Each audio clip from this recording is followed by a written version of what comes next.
ನಾವೀಗ ಶ್ರೀಕೃಷ್ಣ ಕೋಚಿಂಗ್ ಸೆಂಟರ್ನಿಂದ ಒಂದು ವಿಡಿಯೋವನ್ನು ಮಾಡ್ತಾಯಿದ್ದೀವಿ. 10ನೇ ತರಗತಿಗೆ ಸಂಬಂಧಪಟ್ಟಿದ್ದು ಇದು.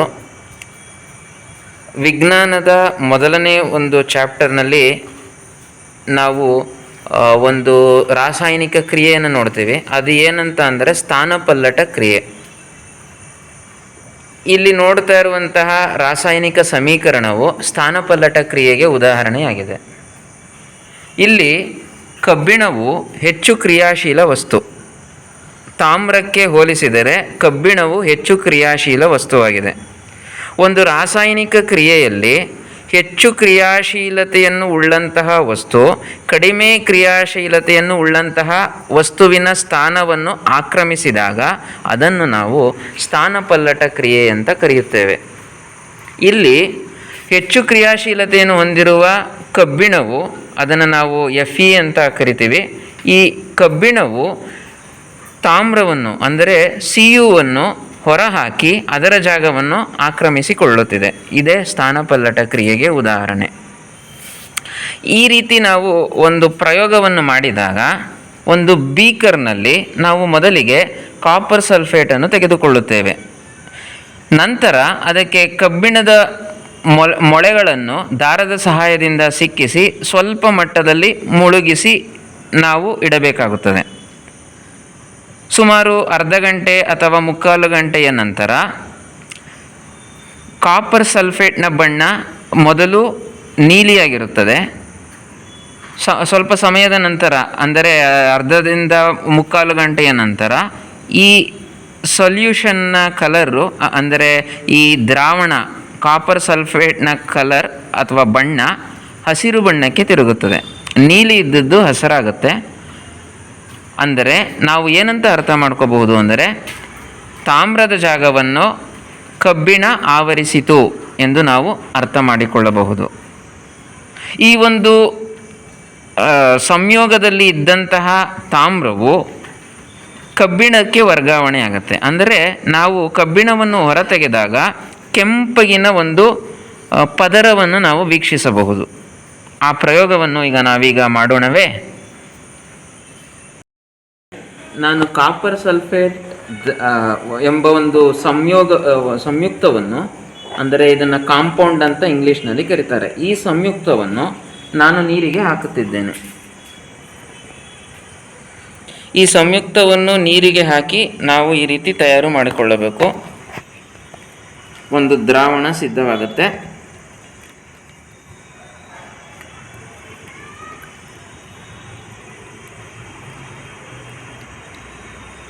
ಇದು ನಾವಿಲ್ಲಿ ನೋಡುತ್ತಿರುವಂತೆ ನೀಲಿ ಬಣ್ಣದಿಂದ ಕೂಡಿದೆ.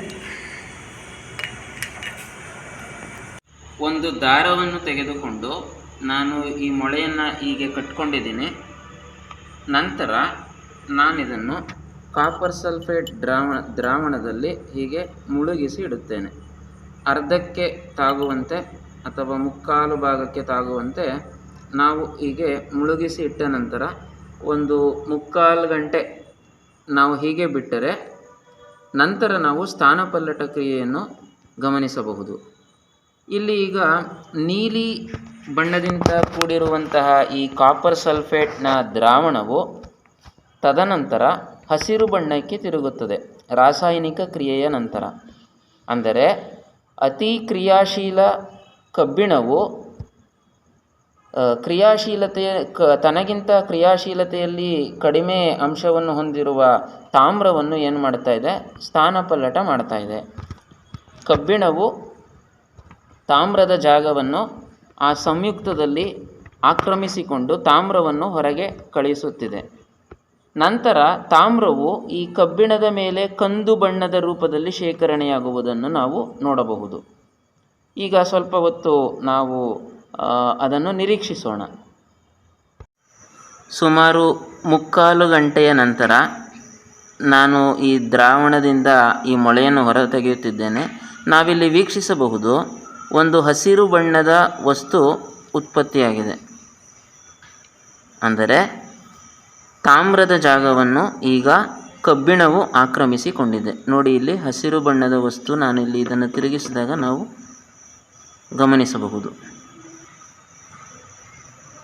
ಈಗ ಈ ಮೊಳೆಯ ಮೇಲೆ ನಾವು ತಾಮ್ರವು ಶೇಖರಣೆಯಾಗಿರುವುದನ್ನು ಕೂಡ ಗಮನಿಸಬಹುದು.